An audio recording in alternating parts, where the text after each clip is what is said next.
Hello everybody, this is Iced Blood. Welcome back to Dark Souls 2.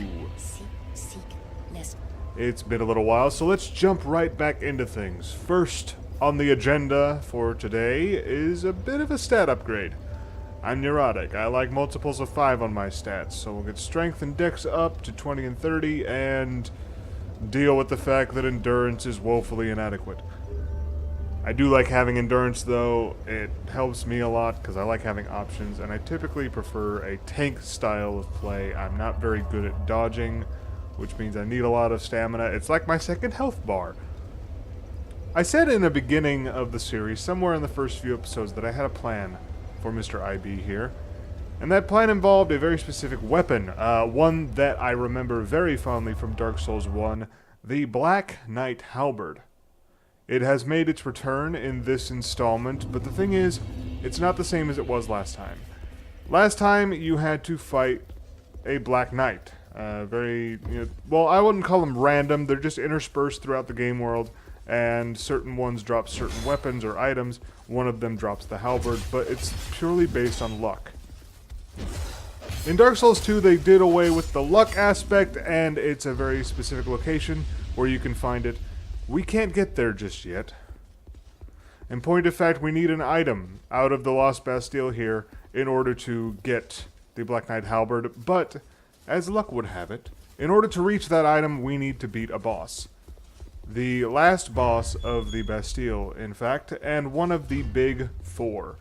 I believe it's sometime in the beginning of the game, the Emerald Herald mentions the four with immense souls. I believe that's how she phrases it. They are the big four bosses that we need to beat in order to access the late game areas. So I would say finally reaching these bosses, at least the first of them like we're going to do today, would constitute the end of the early game. We're going into mid-game here. And from what I understand, this boss has been nerfed considerably. I remember playing, beating this particular boss the first time through on my PlayStation 3, and I remember I couldn't actually do it. My partner at the time who was playing had to beat it for me. I wasn't able to handle it. So we'll see what happens this time.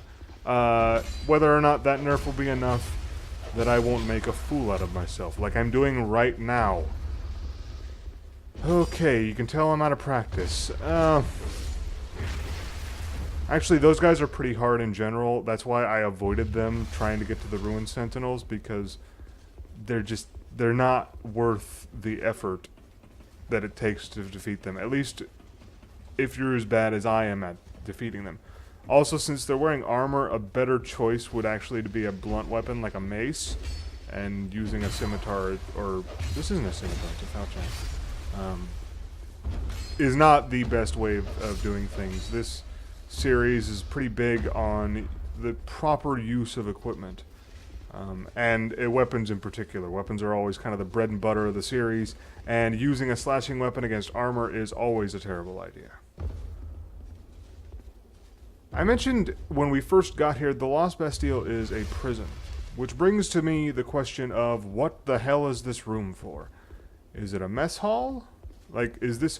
like, because I try and envision what these areas were like when people were still inhabiting Drangleic, right? Because, okay, yeah, we see some NPCs, there's obviously monsters, but I would say that the Souls series is, how would I phrase this? It's part of a genre that I always call post-apocalyptica, because I'm clever. What I mean to say is, of course, I think that this series sets itself in a post-apocalyptic time frame. This is the end of the respective world, depending on which one you're in, whether it's Boletaria from Demon Souls, Lordran in Dark Souls 1, or Drangleic here. This is kind of the end of the line, right? There's not much time left, there's no progress being made.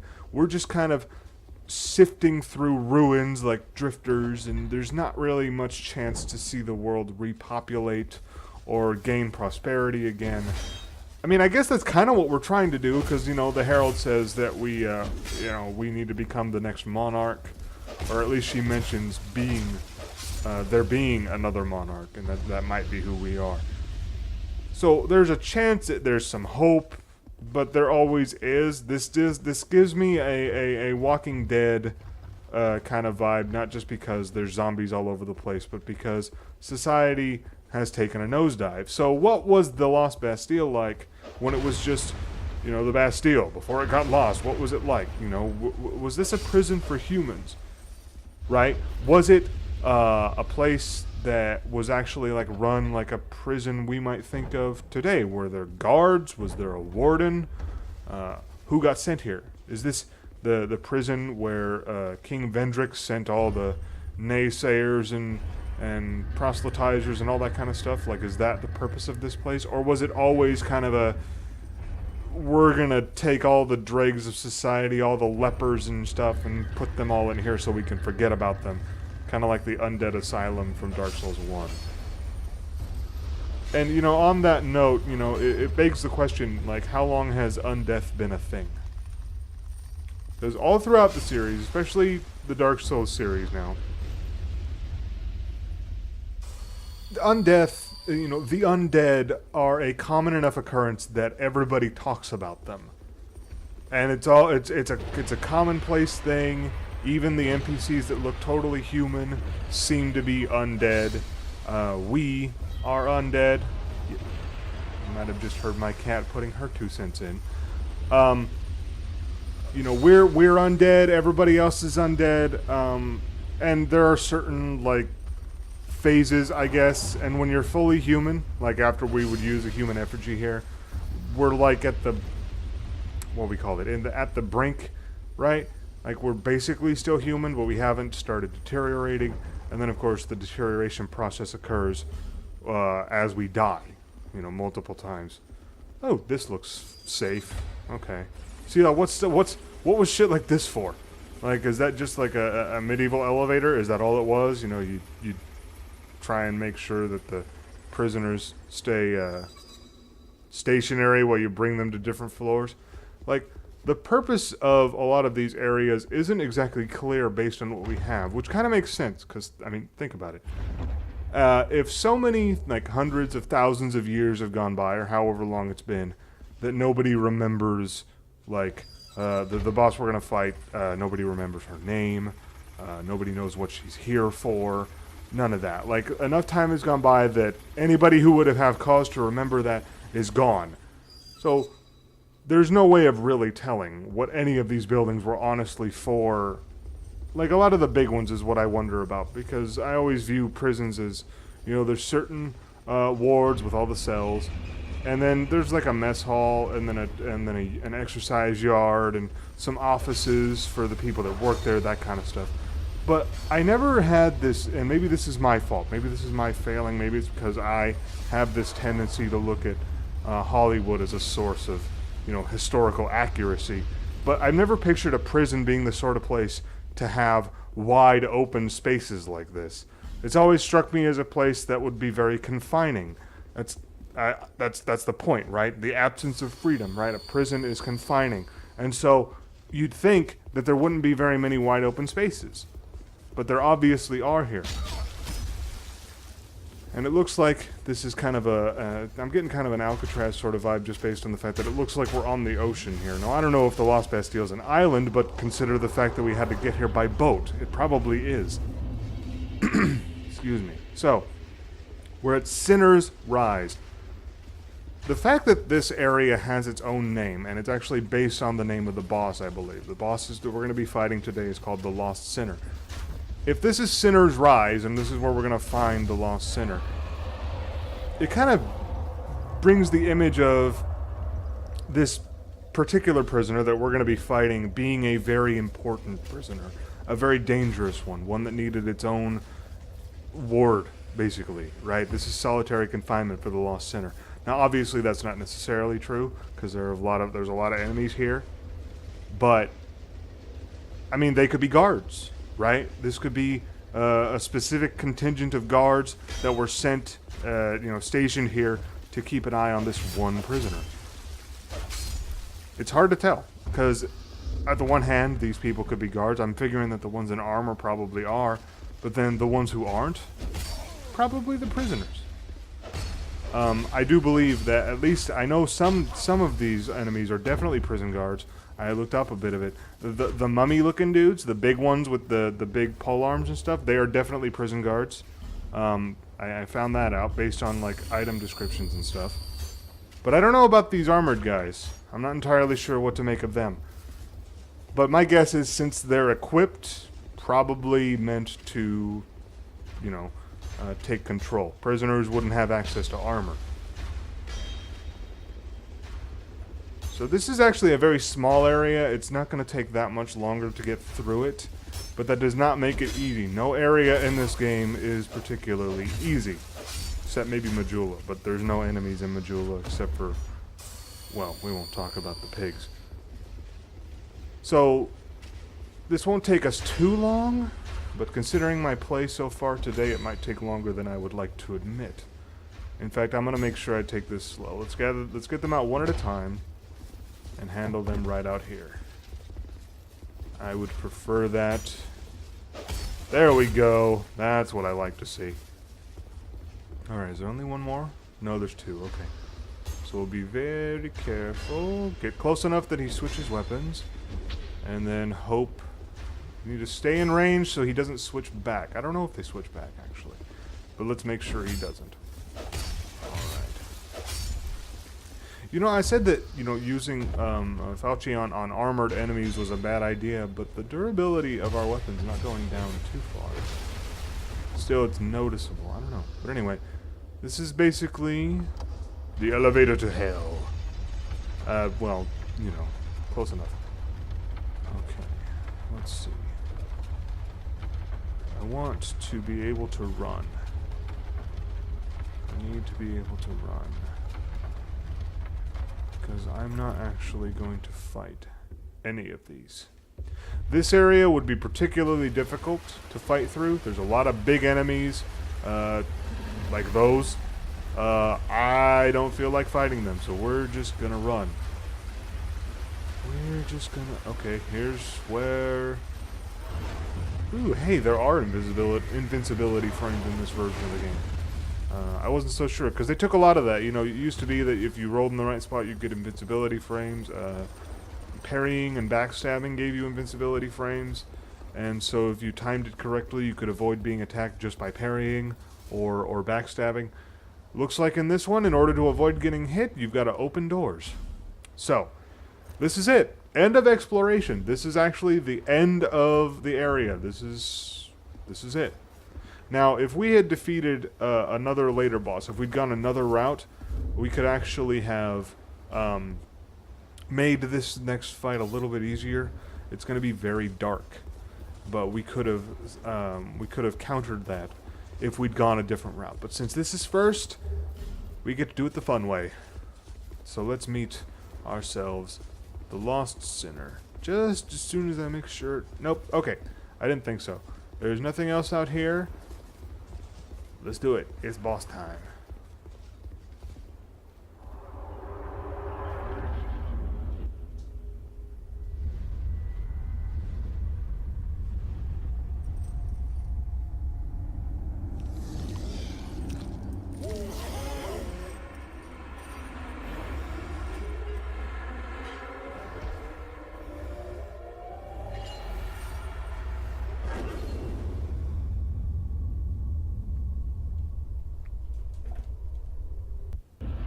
Alright, this is the Lost Sinner. Now, there is a place where we could use a torch to add some more lighting to this area before we fought her. Unfortunately, we can't do that because we don't have the right key, I think. And yes, her, she, this is a female. This is a woman. It's one of the, first shockers I got with this particular game's mythology that the Lost Sinner was a girl. Not because I was like, oh, girls can't swing swords around. Just doesn't look. There's an ambiguity to this this boss's gender. So the Lost Sinner. Here's another part actually. We talk about the Lost Sinner's female. There's another running theory. Now I've done a bit of research on this. The thing about Dark Souls lore is that research is somewhat difficult because there's nothing that's really all that concrete. But you saw that little bug, right? Just hanging out there on the mask, and then it saw us and retreated inside. The running theory goes that is the Lost Sinner, the little bug. This thing that we're fighting, just a body that the little bug is controlling. Potentially a corpse, because that would fit right in. So, to capitalize on that theory, there's a boss in Dark Souls 1 called the Bed of Chaos, and it's a very environmental fight, and one of the most frustrating in the entire series. I hate that boss. And okay, here's an example of what I mean. If you gauge the difficulty of a boss by how often you die while trying to defeat them, then the Bed of Chaos is the hardest Souls boss ever, for me at least, because I have died more times on the Bed of Chaos than any other boss, any other enemy in all 3 Souls games. I'm pretty sure about that. So, Bed of Chaos, very environmental fight, lots of like branches and other like, you know, weird like nature type things. You find out though, it's basically this bed of brambles and branches and things, and it fights you, but it's so big that it's more a puzzle than a boss fight, right? You find out when you beat the Bed of Chaos, when you finally figure out the puzzle, and you go deeper into its body, you find out that actually, the actual boss, the thing you have to hit in order to win, is very weak. It's a tiny little bug. Now, as far as I understand, that Bed of Chaos, the little bug, is a character known as the Witch of Izalith. Okay? Which is a very important lore figure, the inventor of pyromancy, fire magic in the series, which is very important in Dark Souls because fire is very important. And so, based on those things, there is a theory that the Lost Sinner is the Witch of Izalith. That little bug is a remnant or a surviving piece of the Witch of Izalith. Now, there's a couple things based on that. One, its design. It looks very similar to the creature in the Bed of Chaos. And two, the shackles here that the Lost Sinner is wearing, you can actually buy the gear that this character is wearing after you beat her. And the shackles on her wrists increase the potency of pyromancy. So that connection kind of lends itself to thinking that this probably is the Witch of Izalith. I personally like that theory a lot. I think I'm going to go forward with it. And while I rambled on, we defeated her. Great Soul Embrace. This character is one of the 4 with immense souls. Nobody knows her name. Nobody knows why she has an immense soul. Probably because she's been around longer than most anything else. But that's it. As you can see, it actually wasn't all that hard. I just rambled my way through it and just standard fighting techniques, but this is what we needed. This is what we'll be using next episode to get the new weapon, the Fragrant Branch of Yore. Let's take a look at that. Let's see what it's got. There it is. A fragrant tree branch with a faint, sweet smell restores the life of things turned to stone. Extended inhalation of the branch's scent can lead to coughing and nausea. So, that's what we need. The Fragrant Branch of Yore will let us go forward and get ourselves that Black Knight halberd. But that, I think we're going to save for next time. For now, we're going to head back to Majula and maybe find a use for the 55,000 souls that we got. Is there anything else? Anything else? See, this is one of those rooms I'm talking about. What purpose does this room serve? What's in here? Apparently nothing. Alright, well anyway, that's okay. Let's go back to Majula and see if we can't find ourselves a use for these 55,000 souls.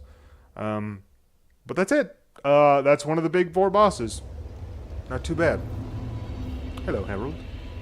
You have acquired the soul of an old... That I have.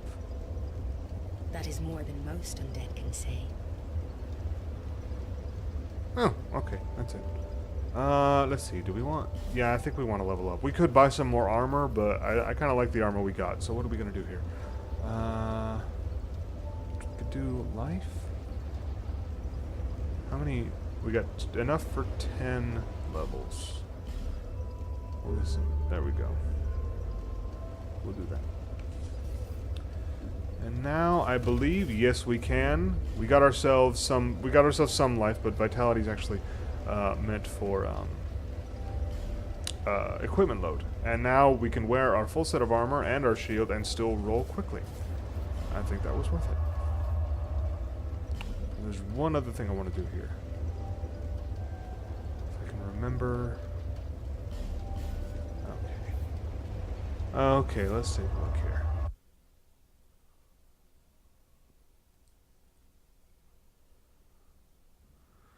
So, bit of an underwhelming boss fight, I admit.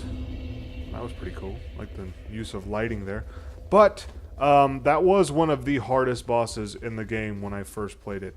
I'm kind of grateful that it's been nerfed, that it's not all that hard anymore.